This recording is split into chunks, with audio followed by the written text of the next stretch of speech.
ओम नमः शिवाय. श्री सद्गुरुनाथ महाराज की जय. परमपूज्य गुरुदेवता श्री कलावती माता की जय. आई कलावती देवी बाय राधिका जोशी आपल्या यूट्यूब चॅनलमध्ये मी आपल्या सर्वांचं स्वागत करत आहे. बरेच दिवसांनी मी एक नवीन विषय घेऊन आली आहे. विषय कोणता आहे थंबनेलवरनं कळलंच असेल. महाशिवरात्रीचा उत्सव चालू आहे. उद्या महाशिवरात्र आहे आणि परमपूज्याईंनी महाशिवरात्र म्हणजे काय हे आपल्याला सांगितलेलं आहे. आपल्याला अजून कोणाच्याही लक्षात आलेलं नाही. म्हणून ते लक्षात येण्यासाठी म्हणून हा व्हिडिओ टाकण्याचा विचार केला. परमपूज्य आई म्हणतात महाशिवरात्र म्हणजे मोठा दिवस. कसला मोठा दिवस? की देवांचा देव, सबदेव नका देव, महादेव ह्याला प्रसन्न करून घेण्याचा दिवस म्हणजे महाशिवरात्र. सर्व देवांना ज्यांनी उत्पन्न केलेलं आहे त्या देवाला प्रसन्न परमपूज्याई म्हणतात तो आपल्या सगळ्यांच्या हृदयात दडून बसलेला आहे. शांतपणे गपचूप बघत आहे. पण तो शांत बसलेला असल्याने तो आत आहे ह्याची जाणीव आपल्याला नाही. आणि तो आत आहे त्याचं दर्शन आपल्याला कधी घडेल? जेव्हा आपलं मन अंतर्मुख होईल तेव्हा. परमपूज्याई म्हणतात की एक आण्याला पूर्वी बेळगावमध्ये गोकर्णाला सुद्धा बेल मिळायचे. तर ते बेल एक आण्याला जेवढे मिळतात ते देवाला म्हणजे महादेवाला वाहून एक आण्यात देव आपलासा होत नाही. किती गमतीशीर सांगितलंय त्यांनी, पटेल असं.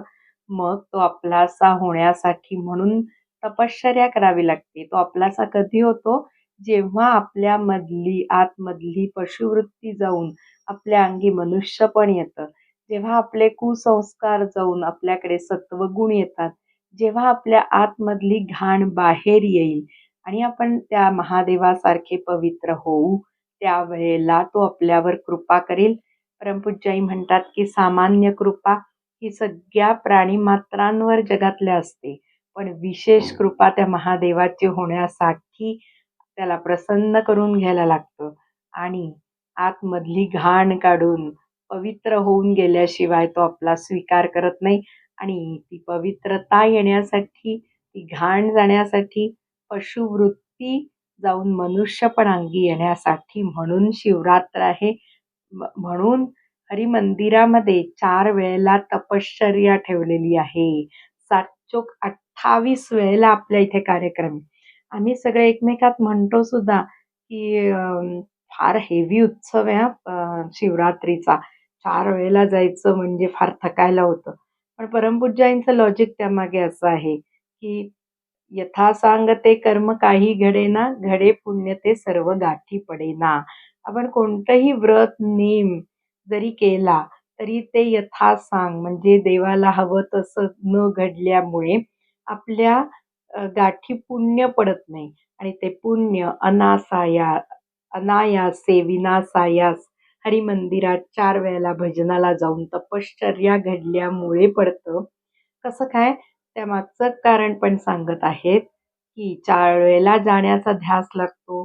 कायेने तिथे हरिमंदिरात जाणं येणं होतं, वाचेने भजन म्हणणं होतं आणि मनाने जो ध्यास लागतो की 10:30 ते 12चं भजन करून सगळ्यांना परत जेवायला घालून सगळं घरातलं आवरून आपल्याला परत 4:30 ते 6च्या भजनाला जायचंय. 4:30 ते 6चं भजन झाल्यावर परत जेवणाची तयारी करून आपल्याला 9च्या रात्री भजनाला जायचंय. किंवा सकाळी सगळी तयारी रात्रीच करून सकाळी 7च्या भजनाला जाऊन मग नाश्ता आणि सगळं जेवण तयार करून आपल्याला परत भजनाला जायचंय. हा ध्यास आणि हा ध्यास कायम परमपूज्याई म्हणतात की त्या पिंडीवर कायम अभिषेक पडत असतो म्हणजे सतत पाण्याची धार. आपण त्या गोष्टीवरनं काय घ्यायचंय की आपल्या मनात त्या शंकराविषयीचं कायमचं ध्यान व्हावं असा अभिषेक नामस्मरणाचा आपल्याला करायचा आहे.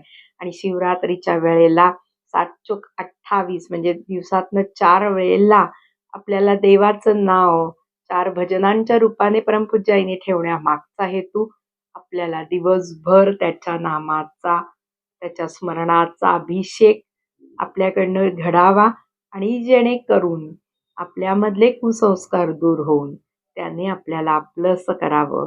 ह्यासाठी तपश्चर्या सध्या आपण घरी बसून जमलं तर करतोय.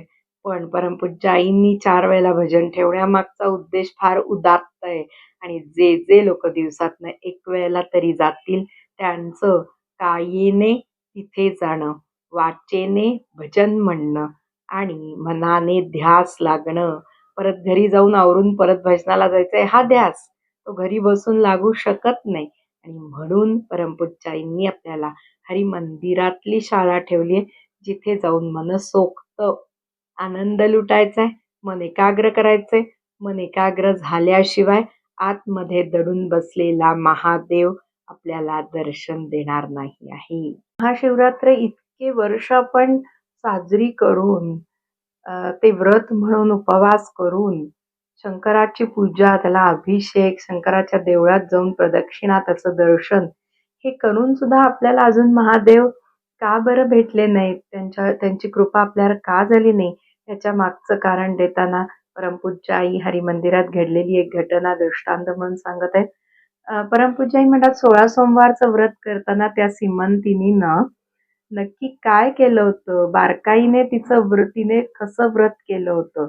याचं ऑब्झर्वेशन आपण केलेलं नसल्याने तिने केलं म्हणून आपण केलं, पण आपलं यथासांग न झाल्याने आपल्याला त्या तपश्चर्येचं फळ मिळालं नाही. त्याचं एक उदाहरण सुंदर. हरिमंदिरात 7-8 जण आलेले होते आणि त्यातली एक भगिनी सांगायला आली हरिमंदिरात, आईना सांगायला आली की माझी ताईच उद्या 16 सोमवारचा 3रा सोमवार आहे. ती फक्त खडीसाखर खाऊन त्या दिवशी राहते. त्यामुळे तिचं उद्या जेवण वगैरे काही नसणार. परमपूज्याईंचा असा दंडक होता की हरिमंदिरात जे लोक येतील त्यांना जे काय पाहिजे ते करून घालायचं. कोणाचा उपास असेल, कोणाचा नसेल, त्याप्रमाणे ब्रेकफास्ट किंवा जेवण हे त्या स्वतः करून घालत असत. आणि मग असा निरोप पोचल्यावर परमपूज्याई म्हणल्या ठीक आहे, काही हरकत नाही. मग उद्याचा दिवस उजाडला. 3रा 16 सोमवारचं व्रत होतं त्या बाईंचं. सकाळीच त्यांना डोकं चढलं, कारण दिवसातनं 3 वेळेला चहा घेण्याची त्यांना सवय होती. मग सकाळीच डोकं उठल्या चढल्यामुळे सकाळचं 7 ते 8:30च्या भजनाचा खंड पडला. त्या झोपूनच राहिल्या, त्या येऊ शकल्या नाही. बरं, ते झाल्यावर खडीसाखर खाऊन राहायचंय म्हणल्यावर आता चहा कधी मिळेल ह्या ध्यासाने त्यांना असह्य काय त्रास होऊ लागला. म्हणजे आपल्या मनात अनइझीनेस येतो ना आपल्याला, की सुचत नाही बघा. एखाद्याला असते आता मला कॉफी पाहिजेच असं असतं, तसं चहा पाहिजेच असणाऱ्यांना सुचत नाही तो चहा घेतल्याशिवाय. तसं त्या भगिनींचं झालं. दिवसभर गेला, संध्याकाळचं झोपूनच होत्या, कारण बरं वाटत नव्हतं, डोकं चढलं, अजून काय होत होतं. संध्याकाळचं हरिमंदिरातलं 5:30 ते 7च्या भजनाची वेळ आली. ते झाल्यावर रात्री 9 ते 10 नित्योपासनेची वेळ आली.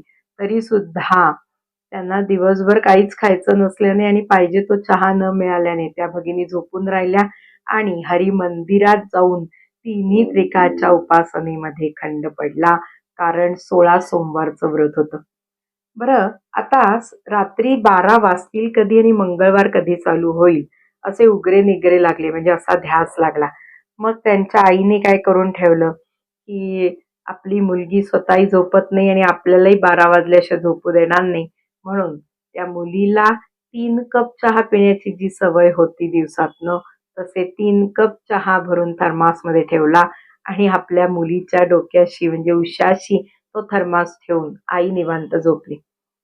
मग 12 वाजल्यावर 12 वाजतात केव्हा आणि मी तो चहा पितेय केव्हा असं तिला झाल्यामुळे 12 वाजून 1 मिनिटांनी त्या बाईने 3 कप चहा मनसोक्त प्यायला आणि मग तिला शांत झोप लागली. यावरनं परमपूज्याईंना प्रश्न पडला की 16 सोमवारचं व्रत सीमंतिनीने असं केलं होतं का? तिला खडीसाखरेवर ती राहिली असेल, पण चहाचं ध्यान लागलं होतं का शिवाचं ध्यान लागलं होतं? मग परमपूज्याईने अजून एक गोष्ट नमूद केली की जे आई वडील भाऊ बहीण सगळे जे काही तिच्याबरोबर पटावळ होती, त्या प्रत्येकाने तिचं कौतुक केलं पाहिजे. म्हणजे तिचं कौतुक करायचं की आमच्या ताईचा, आमच्या मुलीचा उपवास आहे, 16 सोमवारचं व्रत आहे, तिचं डोकं चढलंय, तिला त्रास देऊ नका, तिला झोपू दे. आणि हरिमंदिरातल्या तिन्ही त्रिकाळच्या उपासना पण चुकल्या. मग परमपूज्यही विचारतायत, अशा चहाचं ध्यान लागलेल्या व्रताने झोपून राहिल्याने 16 सोमवार मधनं तुम्हाला काय फळ मिळणार आणि हे व्रत बरोबर झालं का काय माहिती नाही, असं युक्तीने परमपूज्याईंनी प्रवचनात सांगितलंय.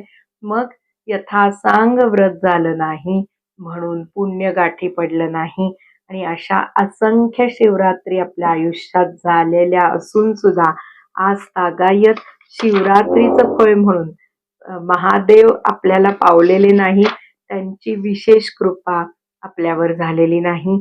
विशेष कृपा झाली हे कधी समजायचं? जेव्हा दुर्गुणापासून मुक्त होऊन आपलं मन शांत गारेगार होऊन जाईल, तेव्हा महादेवांची विशेष कृपा झाली आणि महाशिवरात्रीचं फळ आपल्याला मिळालं असं आपण समजू शकतो. आणि ते मिळण्यासाठी म्हणून तपश्चर्या, आणि तपश्चर्या म्हणजे हरिमंदिरात 4 वेळा असणारी उपासना. मग उपवास म्हणजे काय याचा अर्थ आपण मागे पण बघितला आहे. उप म्हणजे जवळ आणि वास म्हणजे राहणे. मग आपण उपवासाच्या दिवशी जास्तीत जास्त देवाच्या जवळ राहायचंय, इंद्रियांवर नियंत्रण ठेवायचंय, आत्मशुद्धी करायची आहे. मग वरील गोष्टीत त्या बाईचा फक्त चहाचं स्मरण, चहाचा ध्यास झाल्याने अनेक वर्ष किंवा कितीही 16 सोमवारचं व्रत केलं तरी सुद्धा त्याचं फळ मिळणं शक्य नाही, असं सोप्या गोष्टीवरनं आई पटवून देतात. म्हणून परमपूज्य आई म्हणतात, न लगे दंडन मुंडन रे तुम्ही वासुदेव वसुदेव म्हणा, न लगे तीर्थी भ्रमण रे तुम्ही वासुदेव वसुदेव म्हणा. म्हणून परमपूज्य आई म्हणतात, हरिमंदिरात नारळ, पैसा, फुलं काहीही घेऊन यायची गरज नाही. इथे येताना काया वाचा मन मात्र घेऊन यायचंय. कारण काया वाचा मन ताब्यात ठेवणं, ते एकाग्र करणं म्हणजे देवाला प्राप्त करून घेणं आणि ती तपश्चर्या. आणि अशी तपश्चर्या हरिमंदिरात चारीही वेळेला 7 दिवस घडते. ती ठेवण्यामागचा उद्देश देवानी आपल्याला शाब्बास म्हणावं आणि देवानी शाब्बास म्हणण्यासाठी आपल्या हातून काहीतरी चांगलं काम घडावं. आणि चांगलं काम म्हणजे तपश्चर्या आणि म्हणजे भजन. एका हरी भजना वाचून काय करीसी वृथाशीन, शमदमे कृत योगी, मुक्त करी भक्त योगी, यज्ञ करिता त्रेतायुगात, तृप्त होई कमलाकांत, अर्चन भक्तीने द्वापारी, धाव घेई श्याम मुरारी, कलियुगी भजन सुलभ, वश होई रुक्मिणी वल्लभ. मग एका हरी भजना वाचून काय करीसी वृथाशीन. आपल्याला नेमकं हरिमंदिरात भजनाला जाऊन तपश्चर्या करणं जमत नाहीये. बाकी सगळी व्रत नेम वैकल्यासाठी आपण वेळ आणि पैसा खर्च करतोय. पण परमपूज्याईंनी सोपं साधन हरिभजन, देवाचं स्मरण, तपश्चर्या घडण्यासाठी हरिमंदिरात काया वाचा मन झिजवून देवाला खुश करण्याचं साधन ठेवलेलं आहे. आणि तुम्ही जर जात नसाल तर हरिमंदिरात काया वाचा मन झिजवून तपश्चर्या करायला नक्की जा. म्हणजे देव आपल्याला शाब्बास म्हणेल आणि म्हणजे महादेव, देवांचा देव आपल्याला महाशिवरात्रीच्या दिवशी नक्की प्रसन्न होऊन आपल्याला जे हवं ते आपल्याला बहाल करील. धन्यवाद.